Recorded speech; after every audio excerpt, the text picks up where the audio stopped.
What's up out there, everybody? Alan D9J Sports. We're going to be talking Cleveland Browns. Can you believe it? On a Friday night, we're talking Cleveland Browns football, and we're going to be talking Shedur Sanders. Shedur Sanders had an impressive outing, a really good game, or half a game. Well, he played something to the second half. He looked great. He was 14 out of 23 for 138 yards and 2 impressive touchdowns.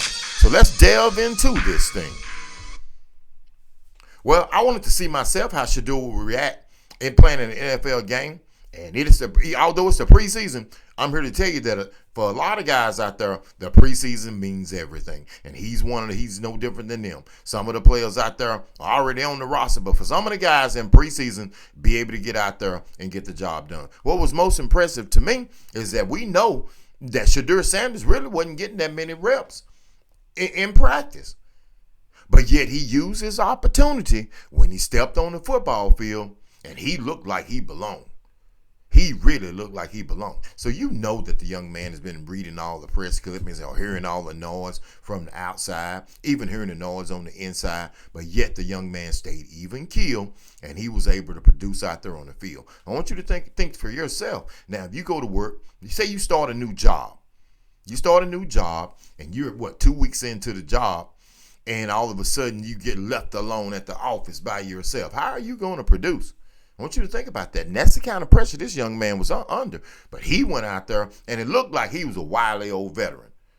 It really did look like he had been there and he belonged. Now, I know on the one play when he ran the football and got the first down, he got up and he started with the watch celebration, but I guess he said, well, no, I'm going to go ahead and go back to the huddle and get the job done. So I like what he done. And to see the young man come out with everything that's happened to him to keep his sanity. I mean, you think about it. You're a young person and you're under that kind of scrutiny, all because you didn't do anything wrong. Let's be honest. What did Shedur Sanders do wrong? Nothing. He didn't do nothing wrong. It's just how things go. But I told a cousin of mine, we were talking on the phone. We kind of get each other's take on it. And he asked me what did I think about it. And I told him, I said, sometimes people face their scrutiny, and some players have faced their scrutiny in a different way. So you think about all the young players who played in college who went through a lot of scrutiny. Well, Shedur Sanders went through some scrutiny, but he was always a starter in college, and then he was on a big time stage, and he was getting his NIL, and he was getting deal, and he was getting paid. But then there were some players who were going through the grind who now have moved on to the National Football League, and they got drafted higher than Shedeur, and they're not having to face that scrutiny like he's having. So his wall, or whatever you want to call it, or period that he's going to have to step up is right now. So I also stated that the one thing that I'm impressed by is the young man has he has all of the tools, but he does also have all the reasons to say, the kid has money. So the kid, that's when you know that somebody loves the game. He loves the game. Now, the one thing that I didn't like the one play I didn't like when he scrambled around in the pocket. It was kind of resemblance of what he done when he was with the Buffaloes, where he ran around, and he took a big time loss. So that's just something he has to clean up. But I'm here to tell you that the ceiling is high for the young man, and there's only one way to go, and that's up. So I don't know what the Cleveland Browns are going to do, but they've got their hands full. And did you see how many Cleveland fans were at the game? See how many people out there were from Cleveland, the dog pound and travel, and did you see how many 12 jerseys there were? So the Cleveland Browns, you have a lot you're going to have to figure out. Because I'm sure that at some point, Joe Flacco, no, ladies and gentlemen, no disrespect to Joe, but no. But I'm telling you, Shedur Sanders, he looked great being able to get out there, and I want to see what's going to happen. Now, how can you think he's going to play if he was getting all the reps in practice? If he was getting all the reps in practice and they game plan for him to be able to go out there and use the plays that he is most comfortable in, then what do you think is going to happen with the young man? I'm telling you, I'm really impressed with him. I'm impressed with him, and I want him to keep on the grind and continue to be even keel. And this is a learning lesson for all you young athletes out there, especially young quarterbacks. I've got one myself that I'm training.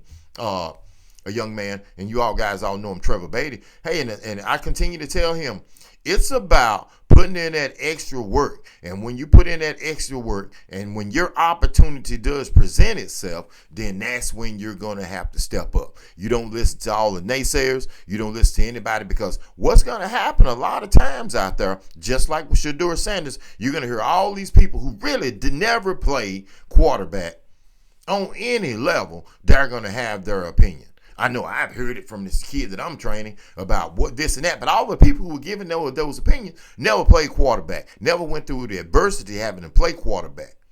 So I'm telling him, you be ready, so when the opportunity knocks, then when it comes to knocking on that door, then that's when you're going to be ready. We've seen it time and time again. I mean, we've seen it time and time. We've seen Tom Brady have to go through an unfortunate situation when Drew Bledsoe got hurt, but you see what happened there. You see Kurt Warner. There are so many stories about how adversity strikes, and they're all, in the end, they're all the same. They may start different. It may start from working at a grocery store, start from going to Michigan, not being a starter and battling through, and then getting out on the field injured. It starts somewhere. It started with Brett Favre when what is it, Dan Vanikowski or something like that. I don't want to salt on the man's name, but he got hurt. Favre was able to get in there. You know what I mean? So, and that's how Kurt Warner ended up getting in the game after being cut by Green Bay. And he ended up getting in the game. So, it is impressive. It is impressive to see how these guys have done it. And Shedur Sanders, I'm here to tell you, he probably won't be any different. So, I'm going to continue to monitor. And once again, think about this. The Cleveland Browns. They're leading the headlines tonight. The Cleveland Browns. Oh, yeah. It's going to be an extraordinary season. It's going to be a lot of things that are going to happen. And over the next 40, 50, 30, or 40 days, we're going to figure out what's going to happen with the Cleveland Browns and their quarterback room. So this is Alan with D9J Sports. Kudos goes out to Shedur Sanders. And before I go, I want to tell you, all of those kids who played for Colorado, Jimmy Horn Jr., you know he's going to make the team. He's impressive. You see Leonte Wester for the Baltimore Ravens. Was it 7th round? You see how he ran it back 100 yards. Hey, but you should expect that. If you're taking the hate out, you should expect that, because young Coach Prime was going to have those young men ready to play some football. Shedur Sanders and the Cleveland Browns. This is Alan with D9J Sports. We'll see you tomorrow. I'm definitely out.